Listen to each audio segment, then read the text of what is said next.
আসসালামু আলাইকুম। ডিআইডিন লাইফস্টাইলের নতুন ভিডিওতে সকলকেই স্বাগতম।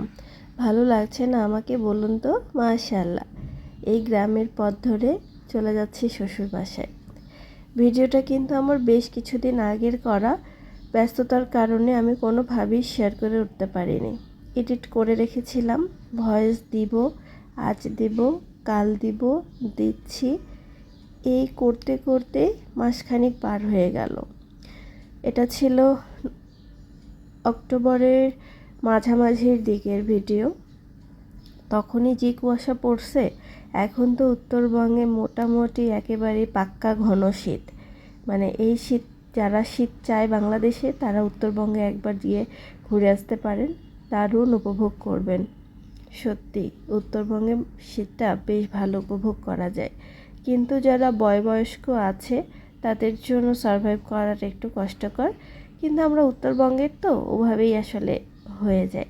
কেমন লাগছে মেথোপথটা অবশ্যই জানাবেন। হ্যাঁ, আর আপনারা কেমন আছেন অবশ্যই বলবেন। আলহামদুলিল্লাহ, আমি তো ভালো আছি। শ্বশুরবাড়ির মধুর হাঁড়ি খেতে যাচ্ছি। আমি যেহেতু ওখানে থাকি না, তো বাবার বাসায় গেলে বা শ্বশুর বাসায় গেলে, দিনাজপুর গেলেই যাওয়া হয় অল্প কিছু সময়ের জন্য, অল্প কিছু দিনের জন্য। তো ওভাবে আসলে আমাকে অতিথির মতোই আপ্যায়ন করে আমার শ্বশুর বাসার সবাই। আলহামদুলিল্লাহ, সবার সাথে আমার বন্ডিংটা খুবই ভালো, ছোট থেকে শুরু করে বয়স্ক সবার সাথেই। তো আমার শ্বশুর বাসায় আমি আসলে, তারা অতটা ক্যামেরা ফ্রেন্ডলি না, তাই আমি তাদের ফেস কোনোভাবেই ভিডিওতে দেখাই না, কারণ প্রত্যেকেরই একটা নিজস্ব জীবন আছে, লাইফস্টাইল আছে। তো সে যেই হোক না কেন, আমি সেখানে হস্তক্ষেপ করতে মোটেও পছন্দ করি না, বা আমার লাইফস্টাইলে কেউ এসে হস্তক্ষেপ করবে এটাও আমার পছন্দ না।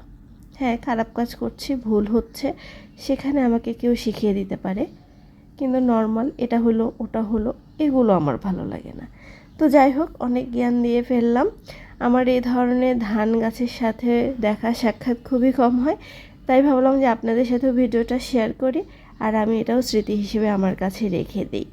আমার এই ধরনের গ্রামের পরিবেশে গিয়ে 2-4 দিন থাকা, এনজয় করা খুবই ভালো লাগে। এখন তো এই ধান পেকেও গেছে, ধান উঠে সিদ্ধ করাও শুরু হয়ে গেছে। তো ভিডিওটা আমি বেশ কয়েকটা ভিডিও একসাথে করেই দিয়েছি। আর আরেকটা কথা হচ্ছে, আপনি বিয়ের পরে আপনার শ্বশুরবাড়িকে যেভাবে নেবেন সেভাবেই যে চলবে এমনটাও না।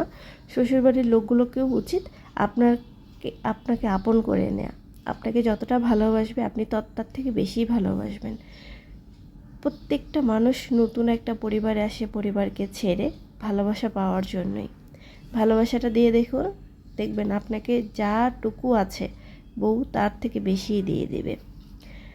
এটা হচ্ছে ঢাকা ভার্সিটির, বললাম তো বেশ কয়েকটা ভিডিও অ্যাড করে এখানে দিয়েছি আমি। তো আজকের ভিডিওটা বেশি বড় না করি, অনেক বেশি বকবক করে ফেলেছি। ভালো থাকবেন, সুস্থ থাকবেন, আমার জন্য দোয়া রাখবেন। আল্লাহ হাফেজ।